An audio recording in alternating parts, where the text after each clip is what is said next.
বলতে চাই আমি রাইটারদের সাথে আছি, ভাইদের কাছ থেকে ভালো গল্প চাই, সেই গল্পে নিজেও অ্যাসোসিয়েটেড হতে চাই। আর সবথেকে বড় কথা হচ্ছে আমি আমার ইন্ডাস্ট্রি বই আমি চাই আমরা যেহেতু অনেক কিছু স্যাক্রিফাইস করে কম্প্রোমাইজ করে আমরা এই ফিল্মটা করি, তো সেই ইন্ডাস্ট্রি প্রতি আমার একটা কমিটমেন্ট আছে যে আমি চাই ইন্ডাস্ট্রিটা গ্রো করুক, যেন এর পরবর্তীতে আমার যারা পরে যারা আসবে তারা যেন একটু বেটার ইন্ডাস্ট্রি করে। তো সেই জায়গা থেকে আমি আমার জায়গা থেকে এজ এ ডিরেক্টর একজন চলচ্চিত্র কর্মী হিসেবে যতটা সম্ভব কাজ করে যেতে চাই। এবার বাকিটা আসলে দর্শকদের সমর্থন, ভালোবাসা। আর আমি তো নানান ধরনের গল্প বলতে চাই, কমার্শিয়াল গল্প বলতে চাই, আর্ট হাউস গল্প বলতে চাই, জীবন ঘনিষ্ঠ বলতে চাই, আবার খুবই গ্রেটার দ্যান লাইফ বলতে চাই। নানান ধরনের আমি কোনো একটা নির্দিষ্ট ছকে থাকতে চাই না।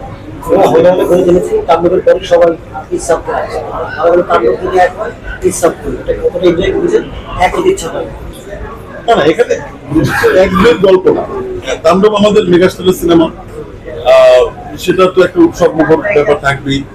ইনসাফও মানুষ দেখছে, উৎসব দেখছে, নীলচক্র, তারপরে এশামার্ডার, টগর, সব সিনেমাই চলবে। অ্যাকচুয়ালি প্রত্যেকটা সিনেমার যে টিম তাদের কিন্তু প্রত্যেকটা সিনেমা তাদের সন্তানের মতো, তাদের ভীষণ প্যাশনেট। তো প্রত্যেকটা প্রজেক্টের প্রতি আমার রেসপেক্ট আছে। আমি চাই দর্শক তাদের সেন্সিবিলিটি অনুযায়ী সিনেমাটা দেখুক এবং দেখে তাদের মতামত দিক এবং তারা বলুক সিনেমাটা সম্পর্কে যেমন লেগেছে তেমনই বলুক।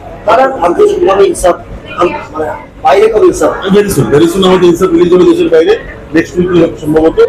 আমরা একটু রাইটারের কাছ থেকে শুনতে চাই।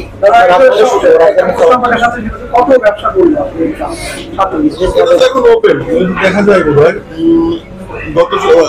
গত পঞ্চম দিন পর্যন্ত এক্সাক্ট ফিগার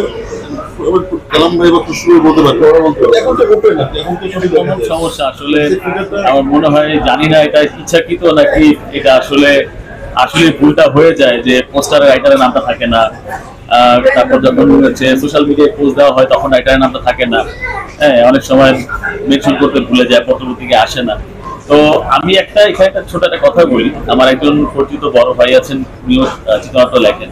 তো ওনার সাথে আমার প্রচুর ঝগড়া হয় এইসব বিষয় নিয়ে। আমি যখন বলি ভাই নাম টাম থাকে না, মেজাজ খারাপ হয়ে যাবে, লিখবো না ভাই, উনি আমাকে বলে নাজিম, তোমার যখন নামটা আসবে না পত্রিকায় বা পোস্টারে, তখন যখন ওটা তোমার গায়ে লাগবে না, তখন তুমি মনে করো তুমি প্রফেশনাল রাইটার হতে পারছো। তো আমার এখন আর গায়ে লাগে না, আমি মনে করি আমি প্রফেশনাল রাইটার হয়ে গেছি। তো আসলে এখন আর ওইভাবে চিন্তা করি না।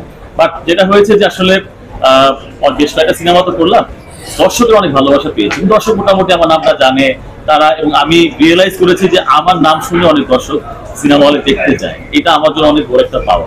সো আসলে এই পাওয়াটাই আমার প্রয়োজন ছিল। এখন নাম বা ক্রেডিট নিয়ে অতটা আমি টেনশন করি না। দর্শক আমাকে ভালোবাসতেছে, আমাকে চিনতেছে, আমার নাম শুনে যাচ্ছে, এটাই আমার জন্য আসলে অনেক বড় একটা পাওয়া।